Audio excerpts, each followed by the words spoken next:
한국은 전쟁에 기름 부은 나라다. 이 한마디에 서울 용산 전쟁기념관 앞이 발칵 뒤집혔습니다.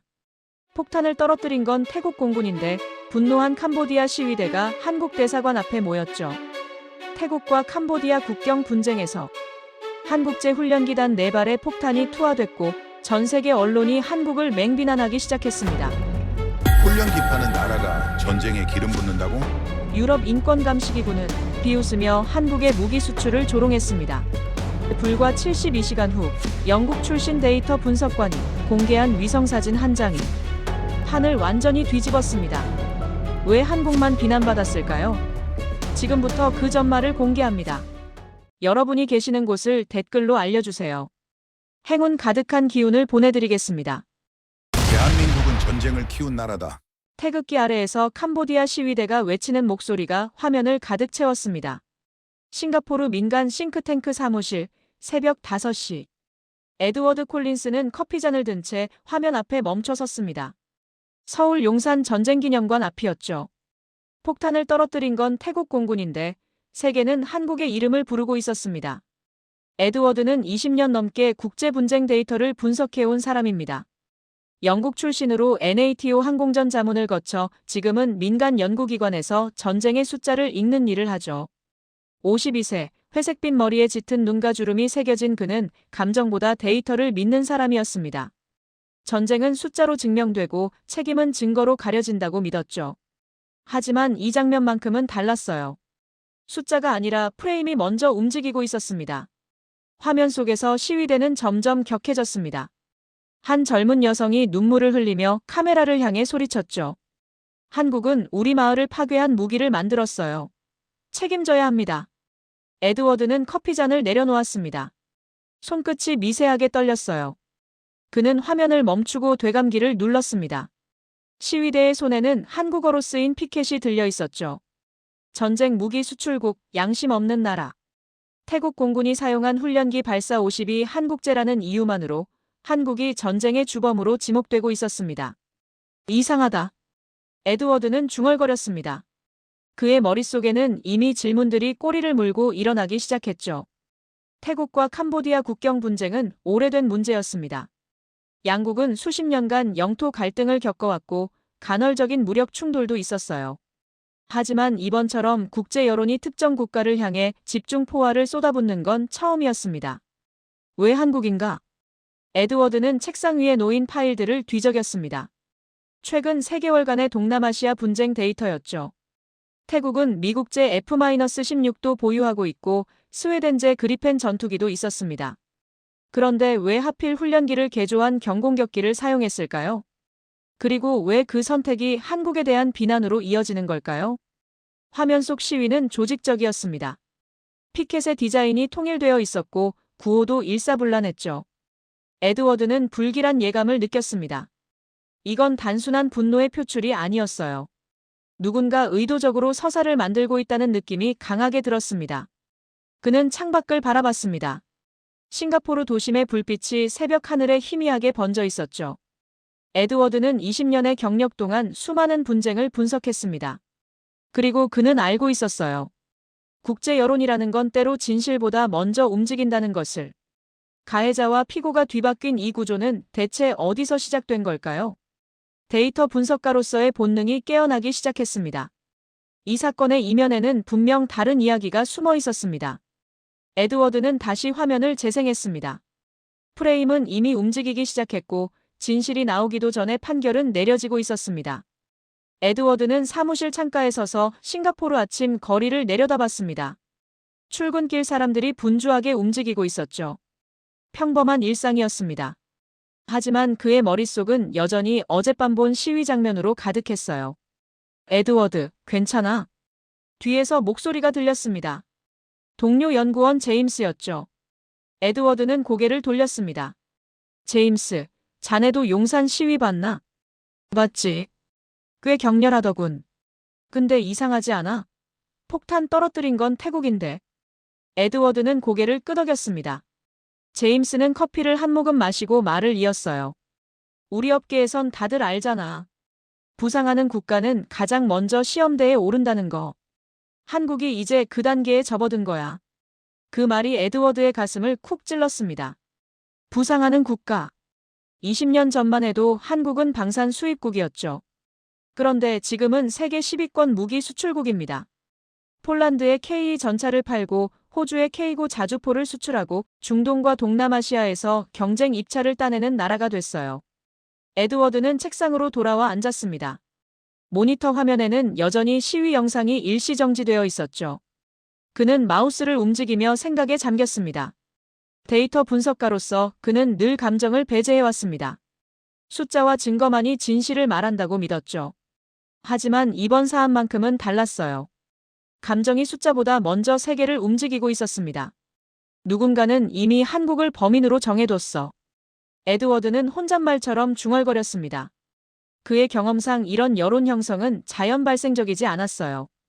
누군가 의도를 가지고 서사를 만들고 그 서사에 맞춰 증거를 배치하는 거죠. 진실이 먼저가 아니라 결론이 먼저였습니다. 에드워드는 파일을 열었습니다. 태국 캄보디아 국경 분쟁 관련 자료였죠. 두 나라는 프레아 비히어 사원을 둘러싸고 수십 년간 갈등을 겪어왔습니다. 2008년에도 무력 충돌이 있었고 2011년에도 포격전이 벌어졌어요. 그런데 왜 이번에만 이렇게 국제적 주목을 받는 걸까요? 한국 무기를 사용했다는 것 외에 다른 점이 뭐지? 에드워드는 데이터를 비교하기 시작했습니다. 2008년 충돌 때는 태국이 보유한 F-16을 사용했어요. 국제 언론은 이틀 정도 보도하고 말았죠. 2011년에는 구형 포병 장비가 동원됐습니다. 역시 일주일도 안 돼서 뉴스에서 사라졌어요. 하지만 이번에는 달랐습니다. 일주일이 지났는데도 여론은 식지 않았고 오히려 특정 방향으로 집중되고 있었죠. 에드워드는 화면을 응시했습니다. 시위대의 피켓, 조직적인 구호, 통일된 메시지. 이건 자연스러운 분노가 아니었어요. 누군가 설계한 캠페인에 가까웠습니다. 그리고 그 캠페인의 타깃은 명확했죠. 한국. 진실보다 서사가 먼저 선택된다. 에드워드는 한숨을 내쉬었습니다. 그는 알고 있었어요. 국제 정치에서 객관성이란 건 사치라는 걸. 하지만 그래도 그는 믿고 싶었습니다. 데이터로 진실을 밝힐 수 있다고. 숫자는 거짓말하지 않는다고. 에드워드는 새 파일을 열었습니다. 태국 공군의 작전 기록을 찾아야 했어요. 정확한 무기 사용 내역, 폭탄 투하량, 타격 좌표. 감정이 아니라 팩트로 이 사건을 재구성해야 했습니다. 그는 키보드에 손을 올렸습니다. 데이터로 확인하겠다는 결심이 섰어요. 이틀 후, 에드워드의 책상은 자료로 가득 찼습니다. 태국 공군의 공식 발표문, 위성사진 분석 자료, 캄보디아 정부의 항해 성명서. 그는 밤을 새워 모든 데이터를 검토했어요. 그리고 이상한 점들을 발견하기 시작했습니다. 훈련기를 썼다고. 에드워드는 모니터 화면을 확대했습니다. 태국 공군이 이번 작전에 투입한 기체는 발사 50TH 골든 이글이었어요. 한국산 초음속 훈련기를 기반으로 만든 경공격기였죠. 문제는 태국 공군이 훨씬 강력한 전투기들을 보유하고 있다는 거였습니다. 에드워드는 태국 공군 전력표를 펼쳤습니다. F-16 파이팅 팔콘 60대, 그리펜 CD 12대, F-5 타이거 수십 대. 이 기체들은 모두 발사 50보다 강력했어요. 폭탄 탑재량도 많고 타격거리도 길었죠. 그런데 왜 하필 훈련기 기반의 경공격기를 선택했을까요? 전면전을 원한 게 아니었다는 건가? 에드워드는 고개를 가욱거렸습니다. 그는 작전 상세 내용을 살펴봤어요. 투하된 폭탄은 단 4발. 500파운드급 정밀 유도 폭탄이었습니다. 타격 지점은 캄보디아군 전초기지 인근 보급로였죠. 민간인 거주 지역과는 800m 이상 떨어진 곳이었어요. 에드워드는 계산기를 두드렸습니다. 만약 F-16을 투입했다면 어땠을까요? 한 번 출격에 최소 8발 이상의 폭탄을 탑재할 수 있었을 겁니다. 그리고 타격 범위도 지금보다 훨씬 넓었을 거예요. 하지만 태국은 그렇게 하지 않았습니다. 최소한의 무력을 사용했어. 에드워드는 다른 분쟁 사례들을 떠올렸습니다. 시리아 내전에서는 도시 전체가 폭격으로 사라졌어요. 예멘에서는 민간인 거주 지역이 초토화됐죠. 하지만 이번 태국의 공습은 달랐습니다.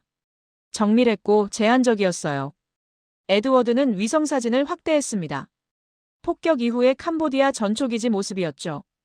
보급로 일부가 파괴됐고 인근 건물 2채가 손상을 입었습니다.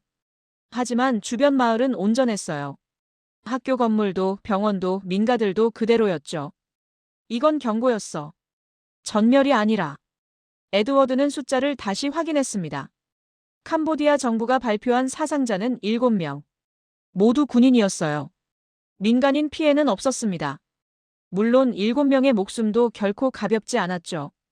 하지만 전면전이었다면 피해 규모는 수십 배는 컸을 겁니다. 상식적으로 설명이 안 돼. 에드워드는 의자에 등을 기댔습니다. 태국은 왜 이런 선택을 했을까요? 국경 분쟁에서 우위를 점하려면 압도적인 무력 시위가 필요했을 텐데요. 하지만 태국은 정반대로 움직였습니다. 가장 약한 무기로 최소한의 타격만 가했어요.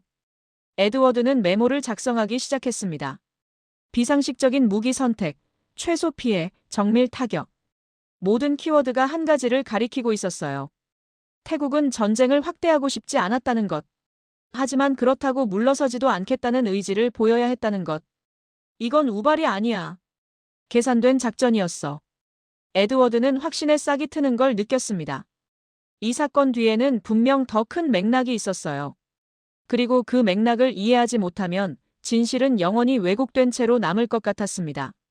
에드워드는 제네바에 있는 동료 루카스에게 전화를 걸었습니다.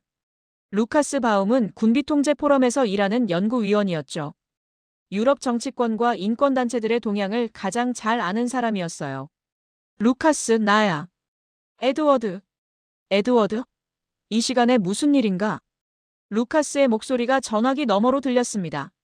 시차 때문에 제네바는 아직 밤이었죠. 태국 마이너스 캄보디아 분쟁건 알지? 한국 무기 책임론 말이야. 아, 그거. 자네도 알게 됐나? 루카스의 목소리가 낮아졌습니다. 에드워드는 이상함을 느꼈어요. 무슨 뜻이야? 잠시 침묵이 흘렀습니다. 루카스가 한숨을 쉬는 소리가 들렸죠. 에드워드, 조심하게.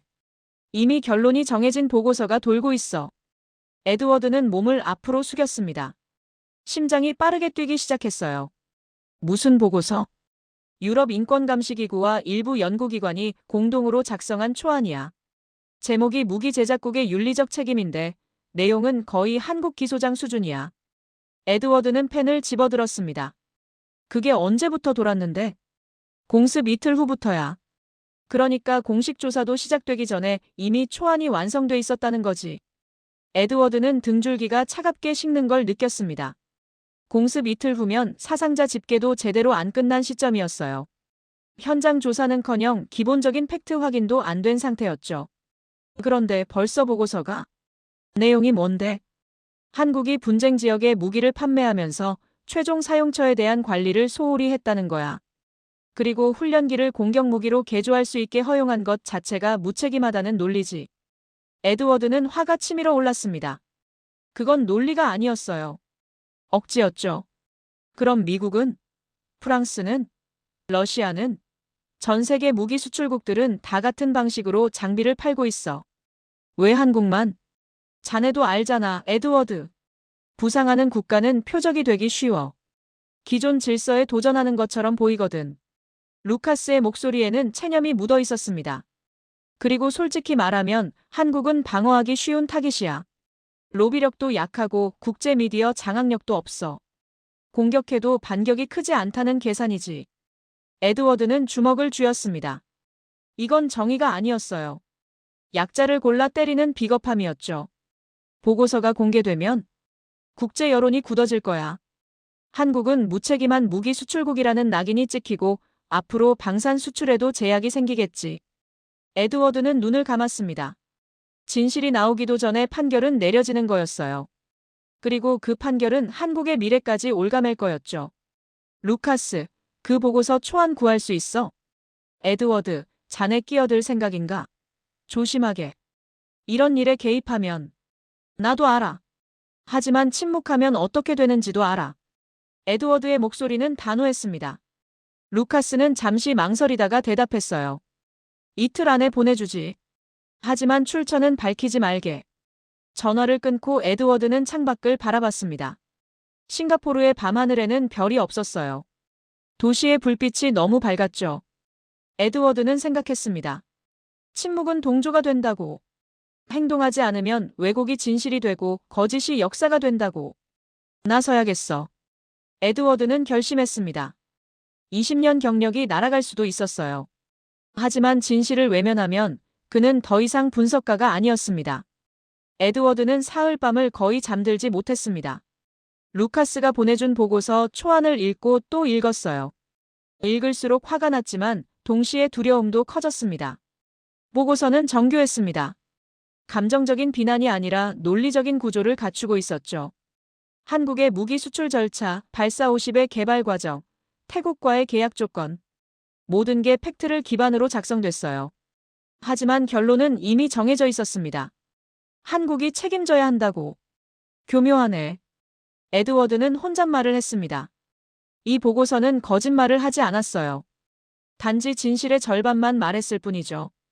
태국이 왜 발사 50을 선택했는지, 왜 F-16이 아니었는지, 왜 폭탄을 4발만 사용했는지. 그런 질문들은 없었습니다. 에드워드는 자리에서 일어나 사무실을 걸었습니다. 창밖으로 싱가포르 마리나베이의 야경이 보였어요. 아름다운 풍경이었지만 에드워드의 눈에는 들어오지 않았습니다. 나서면 어떻게 될까? 에드워드는 자문했습니다. 그가 만약 이 보고서에 반박하고 한국을 옹호하는 데이터를 공개하면 어떤 일이 벌어질까요? 유럽 인권단체들은 그를 한국 편을 드는 분석가로 낙인 찍을 겁니다. 객관성을 잃었다고 비난하겠죠. 20년 넘게 쌓아온 신뢰가 무너질 수 있었어요. 그는 NATO 자문을 했고 UN 보고서에도 참여했습니다. 국제분쟁 분석계에서 그의 이름은 신뢰의 상징이었죠. 하지만 이번 일에 개입하면 그 모든 게 흔들릴 수 있었어요. 하지만 나서지 않으면? 에드워드는 창에 이 말을 기댔습니다. 침묵하면 편할 겁니다. 보고서가 발표되고 한국이 비난받고 시간이 지나면 모두 잊혀지겠죠. 에드워드는 안전하게 자신의 일을 계속할 수 있을 거예요. 하지만 거짓이 진실이 됩니다. 한국은 무책임한 무기 수출국이라는 낙인을 영원히 달고 살아야 할 거예요. 그리고 진실은 아무도 찾지 않을 겁니다. 에드워드는 책상으로 돌아왔습니다. 모니터 화면에는 태국 공군의 작전 데이터가 띄워져 있었어요. 4발의 폭탄, 정밀 타격, 최소 피해. 숫자는 명확했습니다. 이건 전면전이 아니라 통제된 작전이었어요. 내가 믿는 건 뭐지? 에드워드는 스스로에게 물었습니다. 그는 평생 데이터를 믿어왔어요. 숫자는 거짓말하지 않는다고 생각했죠. 그런데 이제 그 숫자가 불편한 진실을 말하고 있습니다. 에드워드가 그걸 외면하면 그는 더 이상 분석가가 아니었어요. 좋아. 에드워드는 결정했습니다. 그는 새 파일을 열었어요. 제목은 태국 캄보디아 분쟁 데이터 재분석이었습니다. 그는 모든 증거를 정리하기 시작했죠. 위성사진, 무기 사용량, 사상자 통계, 다른 분쟁과의 비교. 숫자와 증거만을 무기로 삼겠다고 스스로를 설득했습니다. 감정을 배제하고 오직 팩트만으로 말하겠다고. 한국을 옹호하는 게 아니라 진실을 밝히는 거라고. 에드워드는 키보드를 두드리기 시작했습니다. 손가락이 떨렸어요. 두려웠지만 더 이상 물러설 수 없었습니다. 진실은 용기를 요구했고 에드워드는 그 요구에 응답하기로 했습니다. 창밖으로 동이 트기 시작했습니다. 싱가포르의 새 아침이었죠. 에드워드에게도 새로운 시작이었습니다. 조사 개시의 결단을 내린 순간이었어요. 일주일 후 에드워드는 방콕행 비행기에 올랐습니다. 데이터만으론 부족했어요. 현장의 목소리가 필요했습니다. 그는 태국 국방부 출입기자였던 프라차이 위라논을 만나기로 했죠. 프라차이는 현재 프리랜서로 활동하고 있었습니다. 국방부와 가까웠지만 정부 입장에 얽매이지 않는 사람이었어요. 에드워드가 필요한 건 바로 그런 증언이었습니다. 두 사람은 방콕 시내 조용한 카페에서 만났습니다. 프라차이는 40대 후반의 여인 남자였어요. 그는 에드워드를 경계하는 눈빛으로 바라봤습니다. 국제 분석가가 왜 나를 찾아왔죠? 에드워드는 솔직하게 말했습니다. 진실이 궁금해서입니다. 태국은 왜 발사 50을 선택했나요? 프라차이는 커피를 한 모금 마셨습니다. 한참을 망설이다가 입을 열었어요. 전면전을 원하지 않았으니까요. 구체적으로 말씀해 주실 수 있나요? 프라차이는 주변을 살폈습니다. 그리고 목소리를 낮췄죠. 우리 공군은 F-16도 있고 그리펜도 있습니다. 하지만 그 기체들을 투입하면 어떻게 될까요? 국제사회는 태국을 침략국으로 볼 겁니다. 캄보디아도 물러서지 않겠죠. 전쟁이 커집니다. 에드워드는 고개를 끄덕이며 메모했습니다. 그래서 훈련기 기반의 경공격기를 선택했다. 정확합니다. 발사 50은 강력하지만 전투기만큼은 아니에요. 우리는 메시지를 보내고 싶었습니다. 우리도 물러서지 않겠다. 하지만 전쟁을 원하지도 않는다고. 프라차이의 설명은 명확했습니다. 태국은 국경을 지켜야 했어요.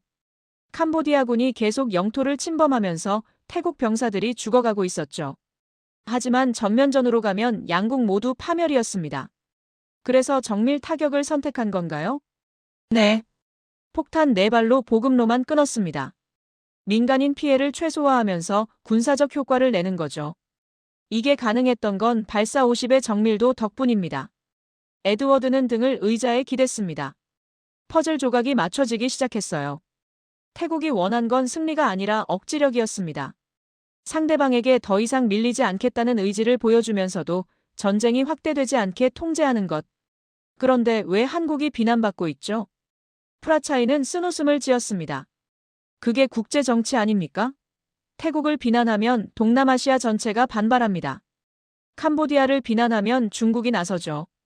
하지만 한국은 비난해도 큰 문제가 안 됩니다.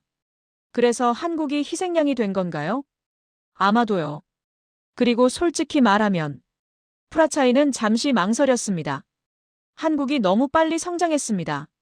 방산시장에서 기존 강대국들의 밥그릇을 건드렸어요. 이번 일은 한국을 견제할 좋은 기회죠. 에드워드는 주먹을 쥐었습니다. 프라차이의 말은 루카스의 경고와 일치했어요. 부상하는 국가는 표적이 된다. 한국이 성장했기 때문에 공격받는 거였습니다. 마지막 질문입니다. 태국 군부는 발사 50 선택을 후회합니까? 프라차이는 고개를 저었습니다. 아니요. 오히려 감사하죠. 우리가 원한 건 정확히 이루어졌으니까요. 캄보디아군은 후퇴했고 전쟁은 확대되지 않았습니다. 우리 병사들도 더 이상 죽지 않았어요. 에드워드는 녹음기를 껐습니다. 그는 필요한 걸 얻었어요. 태국 측 전략 의도, 무기 선택의 이유, 그리고 가장 중요한 것. 발사 50은 전쟁을 키운 게 아니라 전쟁이 커지는 걸 막았다는 사실. 감사합니다, 프라차이. 두 사람은 악수를 나눴습니다. 에드워드는 카페를 나서며 생각했어요. 확전 억제. 이 키워드가 모든 걸 설명했습니다. 그는 경계선을 넘었어요. 이제 돌아갈 수 없었습니다. 에드워드는 다음날 푸놈펜행 비행기를 탔습니다. 데이터와 전략적 분석만으론 부족했어요. 현장에서 폭격을 목격한 사람들의 이야기가 필요했습니다. 푸놈펜 공항에서 에드워드는 종군 프리랜서 기자 나디아 로웰을 만났습니다. 30대 중반의 나디아는 중동과 아프리카 분쟁 지역을 두루 취재한 베테랑이었어요. 이번 태국 캄보디아 분쟁도 현장에서 직접 목격했죠. 에드워드, 오랜만이네요. 나디아는 반갑게 인사했습니다. 두 사람은 예전에 시리아 내전 관련 보고서에서 협업한 적이 있었어요. 나디아, 현장을 보여줄 수 있어? 물론이죠. 하지만 당신이 보고 싶어 하는 게 뭔지는 알아야겠어요. 에드워드는 솔직하게 말했습니다. 진실이요. 정말로 무슨 일이 있었는지. 두 사람은 차를 타고 국경 지역으로 향했습니다. 푸놈펜에서 3시간 거리였죠. 가는 내내 나디아는 그날의 상황을 설명해줬어요. 저는 타격 30분 후에 현장에 도착했습니다. 연기가 아직 피어오르고 있었어요. 피해는 어땠나요? 나디아는 잠시 침묵했습니다. 그녀의 표정이 무거워졌어요. 희생은 분명 있었습니다. 군인 7명이 죽었고 건물 2채가 무너졌어요. 하지만 마을 전체가 사라지는 참사는 아니었어요.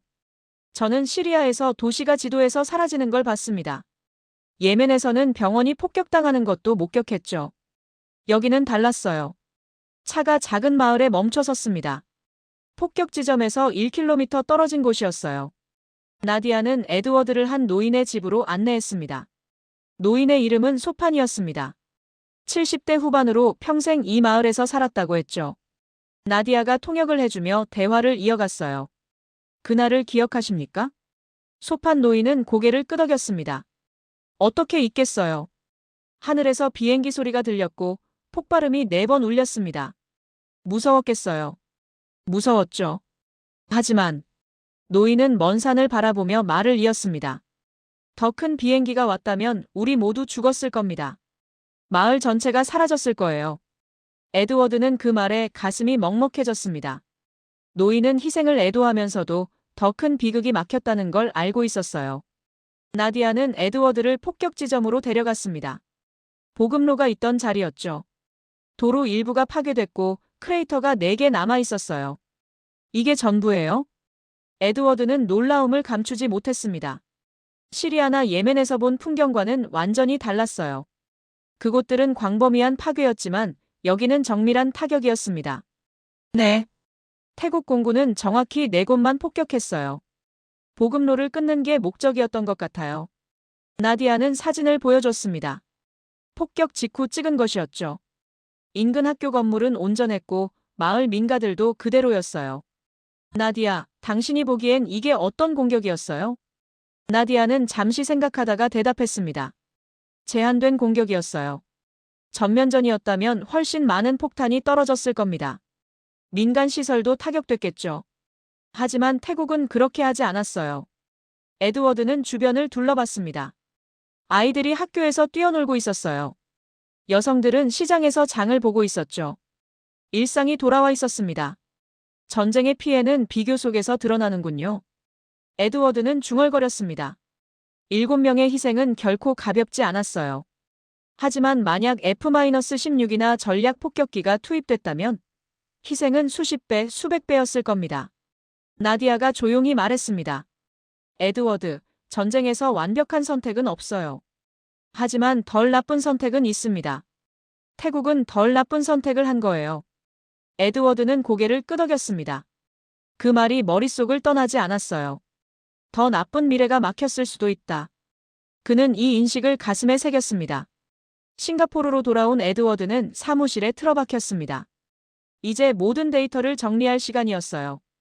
프라차이의 증언, 나디아의 현장 보고, 그리고 에드워드 자신의 위성사진 분석. 모든 퍼즐 조각을 하나로 맞춰야 했습니다. 에드워드는 먼저 다른 분쟁들과의 비교 작업을 시작했습니다. 태국-캄보디아 분쟁이 특별한지 확인하려면 유사한 사례들을 살펴봐야 했죠. 첫 번째 사례는 시리아 내전이었습니다. 2015년부터 2018년까지 알레포 공습 데이터를 펼쳤어요. 러시아 공군이 투입한 폭격기는 수-24, 수-34였습니다. 한 번 출격에 최소 12발에서 20발의 폭탄을 투하했죠. 파괴 범위가. 에드워드는 위성사진을 확대했습니다. 알레포 동부 지구는 사실상 지도에서 사라졌어요. 건물의 70% 이상이 완파됐고 민간인 사상자는 수천 명에 달했습니다. 두 번째는 예멘 내전이었습니다. 사우디아라비아주도 연합군의 공습 데이터였죠. 2017년 사나 폭격에서는 F-15 전투기가 동원됐어요. 타격 범위는 광범위했고 병원과 학교까지 피해를 입었습니다. 민간인 피해 비율이 40%를 넘어. 에드워드는 숫자를 기록했습니다. 그리고 태국-캄보디아 사례와 비교했어요. 태국의 공습에서는 민간인 사상자가 0명이었습니다. 폭탄은 4발뿐이었고 타격 지점은 군사 목표물로 제한됐죠. 에드워드는 정밀도를 계산했습니다. 시리아와 예멘에서는 의도한 목표물 반경 50m 이내 타격률이 60% 정도였어요. 하지만 태국의 경우는 달랐습니다. 4발의 폭탄 모두 정확히 보급로를 타격했죠. 정밀도 100%. 이건 우연이 아니야. 에드워드는 다른 각도로 접근했습니다. 작전 반경을 분석하기 시작했어요. 시리아에서는 도시 전체가 공습 범위에 포함됐습니다. 예멘도 마찬가지였죠. 하지만 태국은 폭격 지점은 1제곱킬로미터 이내로 제한됐어요. 에드워드는 엑셀 시트에 숫자를 입력했습니다. 폭탄 수, 파괴 범위, 민간인 피해, 작전 지속 시간. 모든 항목에서 태국-캄보디아 사례는 이례적으로 낮았습니다. 데이터는 거짓말하지 않아. 에드워드는 확신을 가지기 시작했습니다. 이건 전면전이 아니었어요. 통제된 작전이었죠. 태국은 최소한의 무력으로 최대한의 메시지를 전달하려 했던 겁니다. 에드워드는 다시 발사 50의 성능 데이터를 살펴봤습니다. 최대 폭탄 탑재량은 4.5톤. F-16의 절반 수준이었어요. 작전 반경도 짧았죠. 하지만 정밀도는 최신 전투기와 동급이었습니다. 제한된 능력, 높은 정밀도. 에드워드는 메모를 작성했습니다. 발사 50은 전면전을 위한 무기가 아니었어요. 확전을 억제하면서도 군사적 목표를 달성할 수 있는 무기였죠. 약하지만 정확한 무기. 전쟁을 키우지 않는 무기. 에드워드는 다른 국가들의 항공무기 도입 사례도 조사했습니다. 필리핀은 FA-50을 도입한 후 남중국해에서 중국과의 직접 충돌을 피했어요. 폴란드는 KE 전차를 도입했지만 러시아와의 전면전은 벌어지지 않았죠. 패턴이 보여. 에드워드는 흥분을 감추지 못했습니다. 항공무기를 도입한 국가들은 공통점이 있었어요. 전쟁이 확대되지 않았다는 것. 억지력은 생겼지만 도발적이지 않았던 거죠. 에드워드는 그래프를 만들었습니다. X축은 무기 성능, Y축은 확전 가능성. 미국과 러시아 무기는 오른쪽 위에 위치했어요. 강력하지만 확전 위험도 높았죠. 한국 무기는 중앙에 있었습니다. 적절한 성능, 낮은 확전 위험. 이게 한국 무기의 특징이야. 에드워드는 결론을 내렸습니다. 한국 무기는 전쟁을 이기게 하는 무기가 아니었어요. 전쟁이 커지지 않게 만드는 무기였습니다. 그리고 그게 바로 많은 중소국가들이 한국 무기를 선택하는 이유였죠. 에드워드는 모니터를 응시했습니다. 숫자들이 명확한 이야기를 하고 있었어요. 이제 이걸 세상에 알릴 차례였습니다. 에드워드는 결정적인 증언이 필요했습니다. 데이터와 분석만으로는 부족했어요.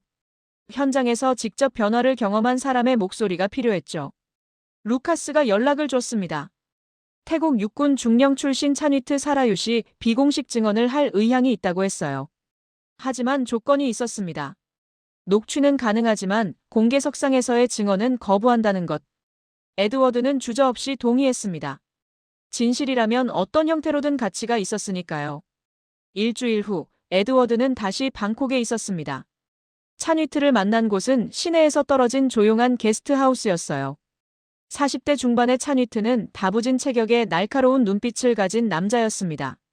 에드워드 씨, 당신이 원하는 게 뭡니까? 찬위트의 목소리는 경계심으로 가득했습니다. 진실입니다. 발사 50 공습 이전과 이후 현장에서 무슨 일이 있었는지. 찬위트는 한참 침묵했습니다. 그의 손이 테이블 위에서 떨리고 있었어요. 말하면 제 조국이 비난받을 수 있습니다. 하지만 침묵하면 다른 나라가 부당하게 비난받습니다. 에드워드의 말에 찬위트는 눈을 감았습니다.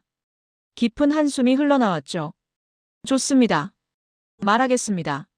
찬위트는 입을 열었습니다. 저는 국경지역 전초기지를 지휘했습니다. 2019년부터 3년간 그곳에 있었어요. 캄보디아군과의 충돌은 일상이었습니다. 구체적으로 어떤 상황이었습니까? 그들은 계속 영토를 침범했어요. 우리 병사들을 저격했고 순찰대를 기습했습니다. 저는 찬위트의 목소리가 떨렸습니다.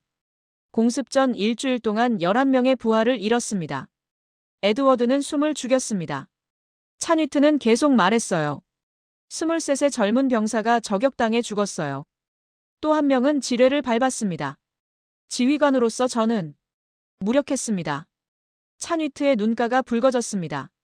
본부에 지원을 요청했지만 전면전은 불가하다는 답변뿐이었어요. 그렇다고 우리 병사들을 계속 잃을 순 없었죠. 그래서 공습이 결정된 건가요? 네. 하지만 조건이 있었습니다. 최소한의 타격으로 최대한의 효과를 내라는 거였어요. 전쟁을 키우지 말라고. 찬위트는 물을 한 모금 마셨습니다. 발사 50이 선택된 이유를 이제 아십니까?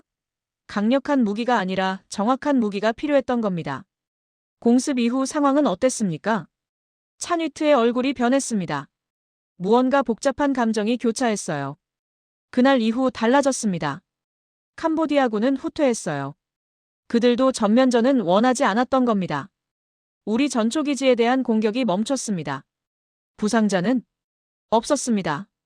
찬위트는 단호하게 말했습니다. 공습 이후 3개월간 작전에서 부상자가 단 한 명도 없었어요. 전사자도 없었습니다. 에드워드는 숨이 멎는 것 같았습니다. 일주일에 11명을 잃던 부대가 공습 후 3개월간 한 명도 잃지 않았다니. 그날 밤을 기억합니다. 찬위트의 목소리가 잠겼습니다. 저녁 점호 때 제 부하들이 모두 살아서 돌아왔어요. 다음 날도 그 다음 날도. 지휘관으로서 저는 찬위트는 말을 잇지 못했습니다. 그의 눈에서 눈물이 흘렀어요. 저는 울었습니다. 부하들 앞에서 울었어요. 지휘관이 우는 건 수치스러운 일입니다. 하지만 저는 참을 수 없었어요. 에드워드의 눈시울도 뜨거워졌습니다. 이건 단순한 데이터가 아니었어요. 살아 돌아온 병사들의 이야기였습니다. 찬위트 중령, 당신은 발사 50 공습을 어떻게 평가합니까? 찬위트는 눈물을 닦으며 대답했습니다. 제 부하들을 살렸습니다. 전쟁은 끝나지 않았지만 확대되지도 않았어요. 그게 우리가 원한 전부였습니다. 에드워드는 녹음기를 껐습니다.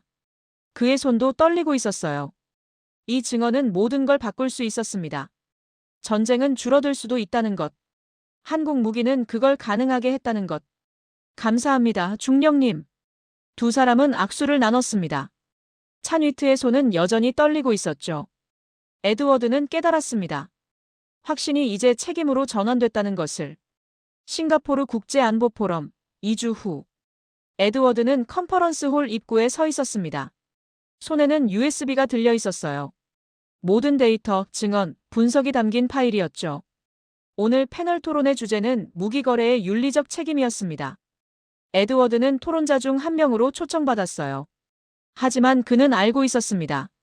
이 자리가 함정일 수도 있다는 것을. 패널석에는 4명이 앉았습니다. 에드워드, 유럽 인권감시기구 고문 마르셀 크레거, 미국 군축연구소 연구원, 그리고 아시아 평화재단 대표?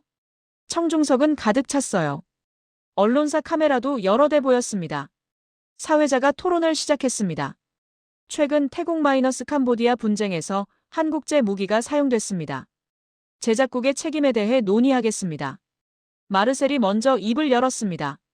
50대 중반의 그는 회색 양복에 안경을 쓴 지적인 인상이었어요. 무기를 만드는 국가는 그 무기가 어떻게 사용될지 책임져야 합니다. 한국은 훈련기를 공격무기로 개조할 수 있게 허용했어요. 이는 명백한 관리 소홀입니다. 청중석에서 고개를 끄덕이는 사람들이 보였습니다. 마르셀은 계속했어요. 캄보디아에서 민간인이 피해를 입었습니다. 한국은 이에 대해 사과하고 무기 수출 절차를 재검토해야 합니다. 박수가 터져나왔습니다. 에드워드는 주먹을 쥐었어요. 드디어 그의 차례가 왔습니다. 마르셀 박사님께 질문하겠습니다. 에드워드는 침착하게 말했습니다. 태국-캄보디아 분쟁에서 민간인 사상자가 몇 명입니까? 마르셀은 잠시 당황했습니다. 그건 정확한 숫자는 0명입니다. 에드워드는 화면에 데이터를 띄웠습니다. 태국 공군의 공습에서 민간인 사상자는 없었어요.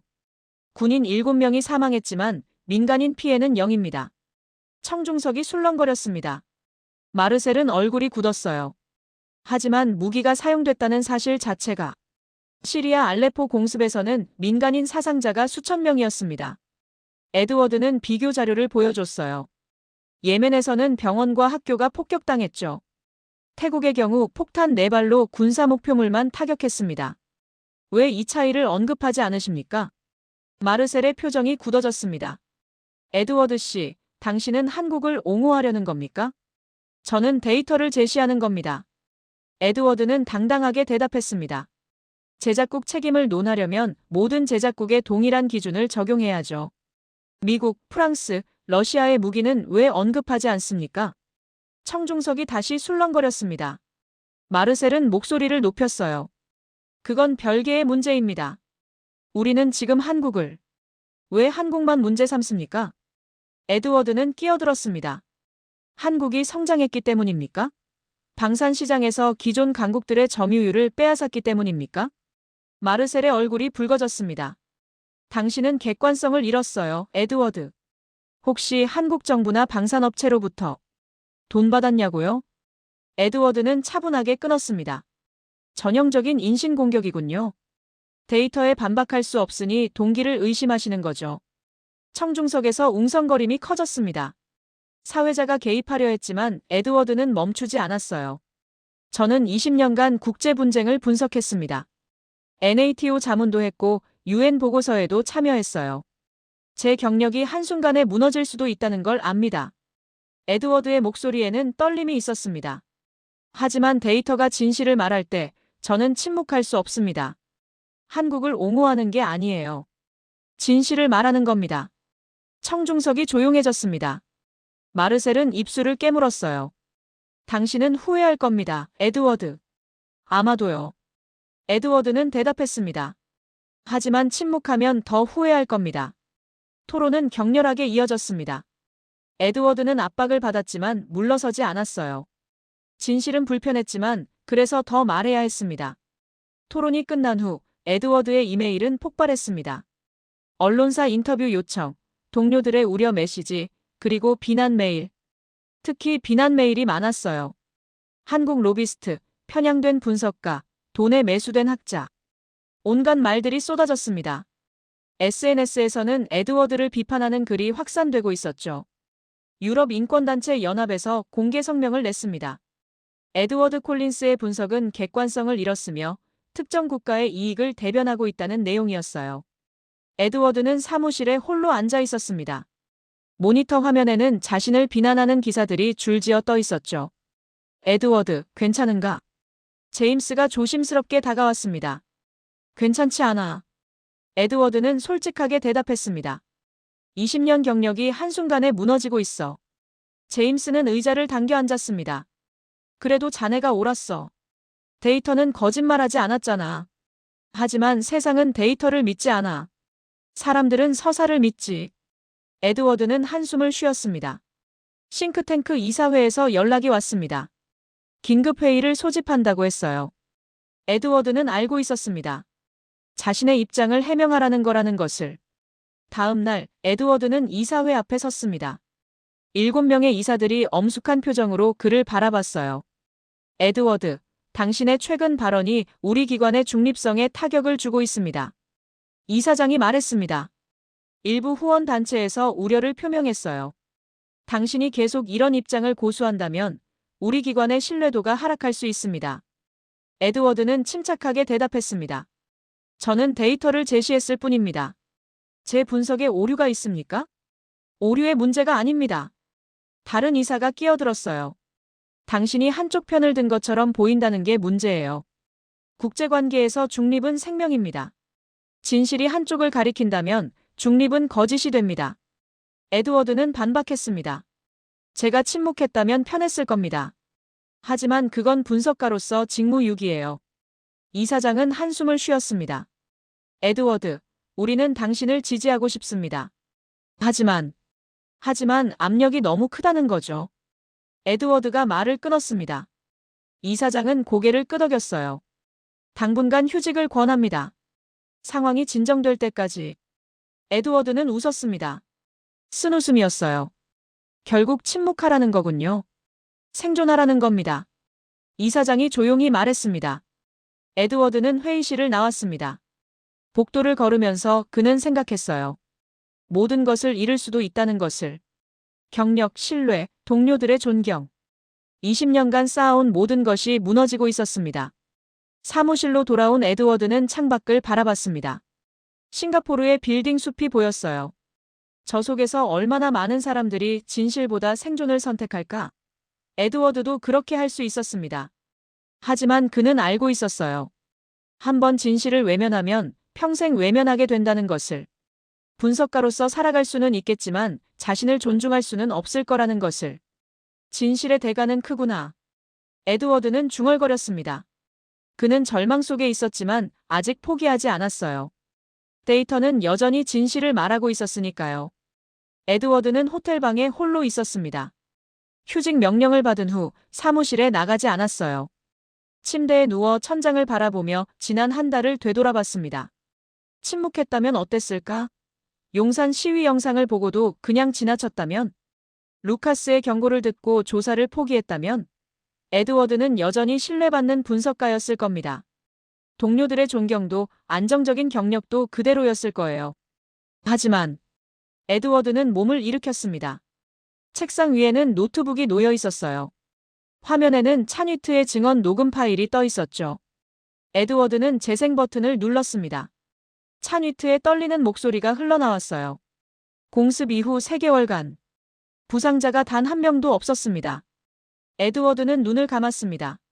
살아 돌아온 병사들의 얼굴이 떠올랐어요. 이름도 모르는 그들이었지만 그들의 삶은 구체적이고 소중했습니다. 에드워드는 자신에게 물었습니다. 만약 침묵했다면 그들의 이야기는 어떻게 됐을까? 숫자로만 남았을까? 아니면 아예 언급조차 안 됐을까? 그는 데이터 파일을 열었습니다. 태국 마이너스 캄보디아 분쟁 분석 자료였죠. 폭탄 4발, 민간인 피해 0명, 정밀도 100%. 숫자는 명확했어요. 이건 전쟁을 키운 게 아니라 전쟁이 커지는 걸 막은 사례였습니다. 데이터가 가리키는 방향을 외면하면 에드워드는 혼잣말을 했습니다. 나는 더 이상 분석가가 아니야. 그는 거울을 봤습니다. 52세의 중년 남자가 비쳐 있었어요. 회색 머리, 지친 눈빛. 하지만 그 눈에는 아직 빛이 남아 있었습니다. 에드워드는 깨달았습니다.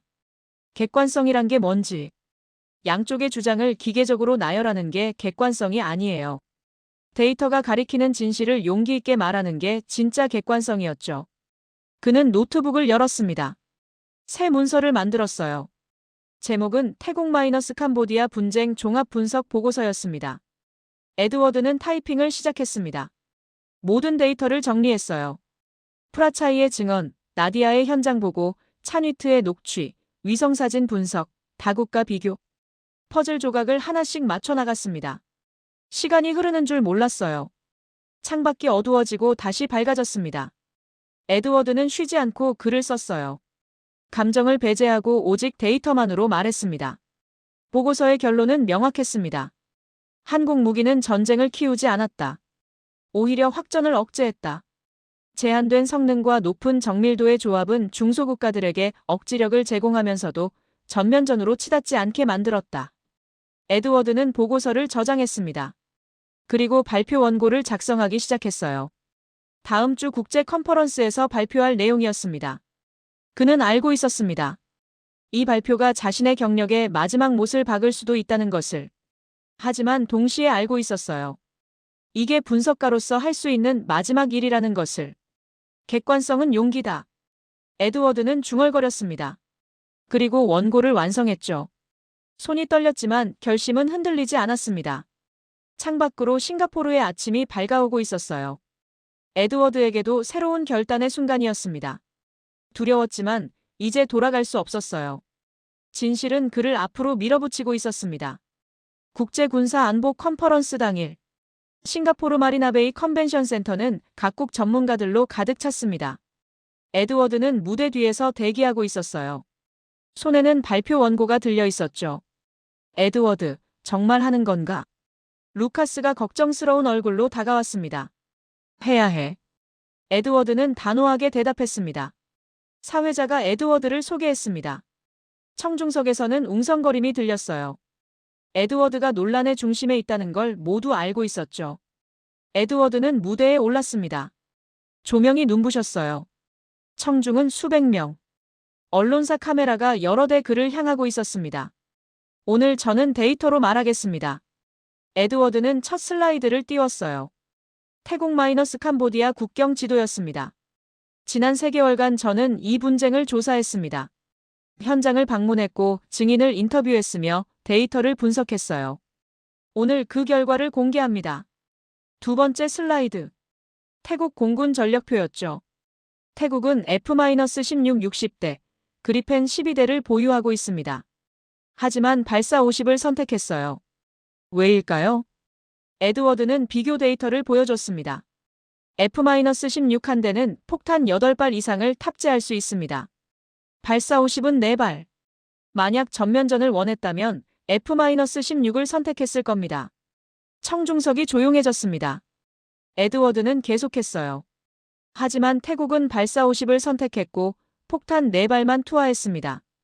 결과는 민간인 사상자 0명, 군사 목표물만 정밀 타격. 세 번째 슬라이드. 다른 분쟁과의 비교였습니다.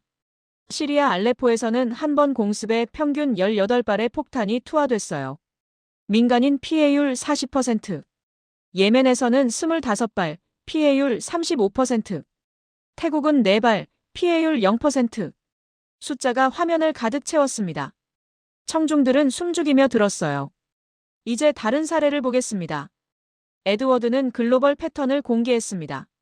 필리핀은 2015년 FA-50을 도입했습니다.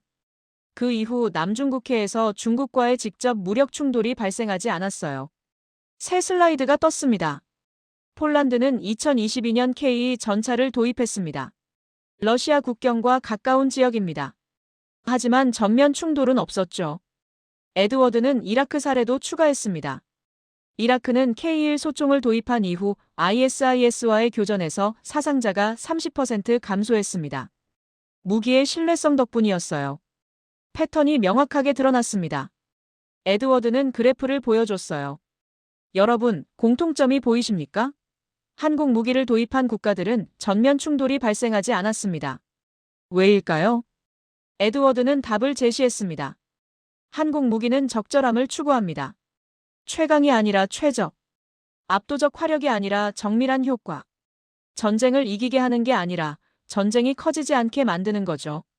청중석에서 고개를 끄덕이는 사람들이 보였습니다. 에드워드는 마지막 슬라이드를 띄웠어요. 찬위트의 증언 일부였습니다. 태국 육군 지휘관의 증언입니다. 공습 전 일주일간 11명의 부하를 잃었습니다. 공습 후 3개월간 부상자가 0명이었어요. 이게 현실입니다. 에드워드는 청중을 바라봤습니다. 한국이 비난받는 이유는 잘못해서가 아닙니다. 영향력을 갖게 됐기 때문이에요. 세계는 결과를 만드는 나라만 주목합니다. 그리고 때로는 비난합니다. 침묵이 흘렀습니다. 에드워드는 마지막 말을 했어요. 하지만 데이터는 명확합니다. 한국 무기는 전쟁을 키우지 않았습니다. 오히려 억제했어요. 이것이 진실입니다. 에드워드는 고개를 숙였습니다. 잠시 침묵이 흘렀어요. 그리고 박수가 터져나왔습니다. 조심스럽게 시작된 박수는 점점 커졌죠. 모두가 동의하진 않았습니다. 하지만 기존 프레임은 깨졌어요. 에드워드는 해방감을 느꼈습니다. 발표가 끝난 후 질의응답 시간이 시작됐습니다. 손이 여러 개 올라왔어요. 첫 질문자는 독일 연구원이었습니다. 에드워드 박사님, 한국 정부나 방산업체와 재정적 관계가 있습니까? 직구였습니다. 에드워드는 예상했던 질문이었죠. 전혀 없습니다. 제 연구는 독립적으로 수행됐습니다. 모든 자료와 데이터는 공개 출처와 현장 취재로 확보했어요. 두 번째 질문자는 프랑스 기자였습니다. 하지만 박사님의 분석은 한국에 유리하지 않습니까? 데이터가 그렇게 말하고 있습니다. 에드워드는 차분하게 대답했어요. 저는 한국을 옹호하는 게 아니에요. 진실을 말하는 겁니다. 만약 데이터가 반대를 가리켰다면 저는 그렇게 말했을 겁니다. 세 번째 질문은 미국 싱크탱크 연구원이었습니다. 태국의 선택이 전략적이었다는 건 인정합니다. 하지만 그게 한국 무기의 우수성을 증명합니까? 아닙니다. 에드워드는 고개를 저었어요. 한국 무기가 최고라는 게 아니에요. 적절했다는 겁니다. 태국이 필요로 한 건 최강의 무기가 아니었어요. 전쟁을 통제할 수 있는 무기였죠. 발사 50은 그 요구에 정확히 부합했습니다. 네 번째 질문자는 마르셀이었습니다. 그는 불편한 표정으로 일어섰어요. 에드워드, 당신은 제작국의 윤리적 책임을 부정하는 겁니까? 아닙니다, 마르셀 박사님. 에드워드는 정중하게 대답했습니다. 저는 책임을 부정하지 않아요. 다만 공정하게 묻자는 겁니다. 왜 한국만? 같은 기준을 모든 무기 수출국에 적용해야 하지 않습니까? 마르셀은 대꾸하지 못했습니다. 청중석에서 작은 박수가 나왔어요. 질의응답이 끝나고 에드워드는 무대를 내려왔습니다. 복도에서 여러 사람들이 그를 기다리고 있었어요. 폴란드 국방부 자문관이 다가왔습니다. 에드워드 박사님, 훌륭한 발표였습니다. 우리 정부도 비슷한 고민을 하고 있었어요. 호주 군사연구소 소장도 명함을 건넸습니다. 박사님의 분석에 공감합니다. 협력할 기회가 있으면 좋겠습니다. 하지만 모두가 우호적인 건 아니었어요. 일부 유럽 연구원들은 에드워드를 외면했습니다.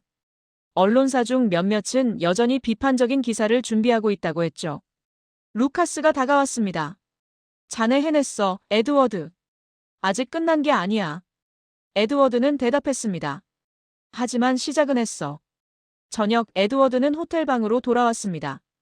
SNS를 확인했어요. 반응은 엇갈렸습니다.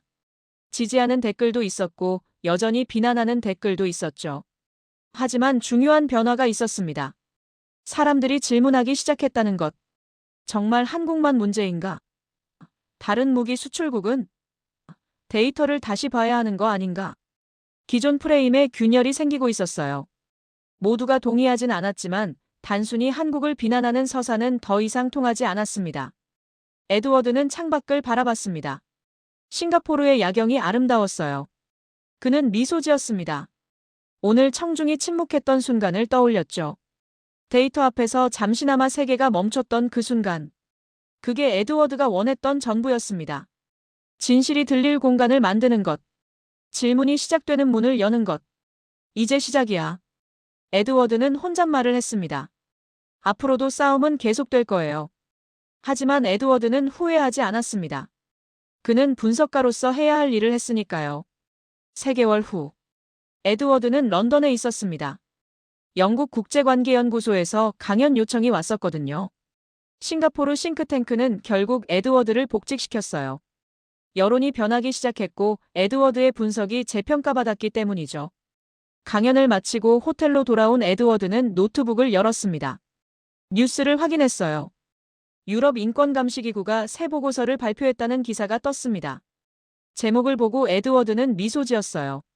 무기거래의 윤리적 책임 포괄적 접근. 이번엔 한국만 언급하지 않았습니다. 미국, 프랑스, 러시아, 중국까지 모든 주요 무기 수출국이 분석 대상에 포함됐죠. 작은 변화지만 에드워드는 중얼거렸습니다. 균열은 확대되고 있었어요. 메일함을 확인했습니다.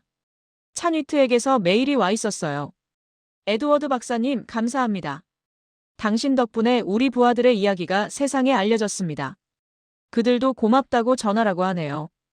에드워드는 뭉클했습니다. 그는 답장을 썼어요. 중령님, 제가 한 건 데이터를 말한 것뿐입니다. 진짜 영웅은 현장에 계신 당신과 부하분들입니다. 다음 메일은 나디아였습니다.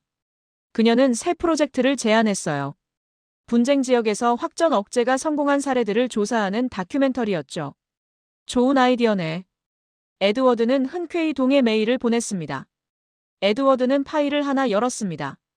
3개월 전 그가 처음 봤던 용산 시위 영상이었어요. 재생 버튼을 눌렀죠. 한국은 전쟁을 키운 나라다. 화면 속에서 여전히 시위대가 외치고 있었습니다. 하지만 이제 에드워드는 다르게 봤어요. 저 분노 뒤에 숨겨진 맥락을 이해했으니까요. 한국이 비난받는 이유. 그건 잘못해서가 아니었어요. 영향력을 갖게 됐기 때문이었습니다. 세계는 변화에 민감해요. 새로운 플레이어가 등장하면 불안해하죠. 그리고 가장 먼저 하는 일은 그 플레이어를 시험대에 올리는 겁니다. 에드워드는 깨달았습니다.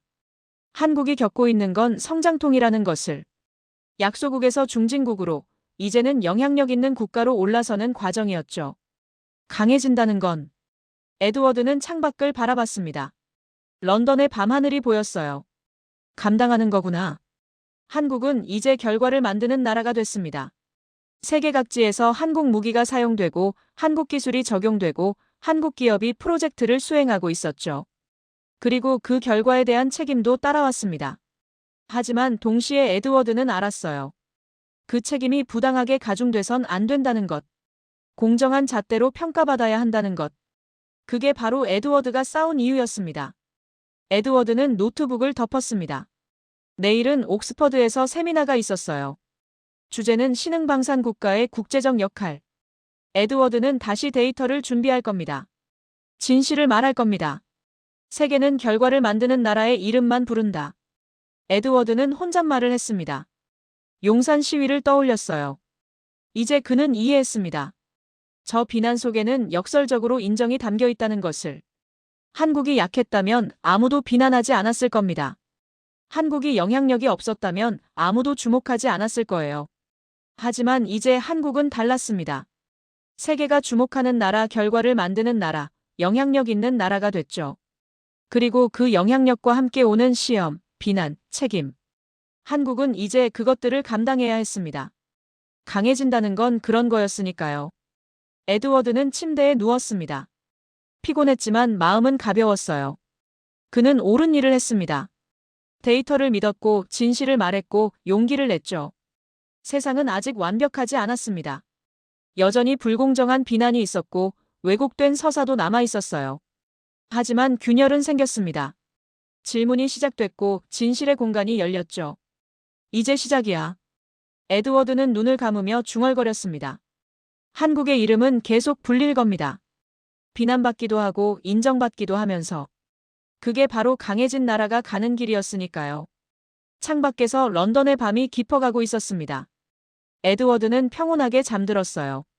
내일도 진실을 위한 싸움은 계속될 테지만 그는 준비돼 있었습니다. 여러분, 이 이야기가 도움이 되셨다면 구독과 좋아요 부탁드립니다. 그리고 댓글로 응원의 한마디 남겨주세요. 여러분의 관심이 대한민국을 지키는 힘이 됩니다. 감사합니다.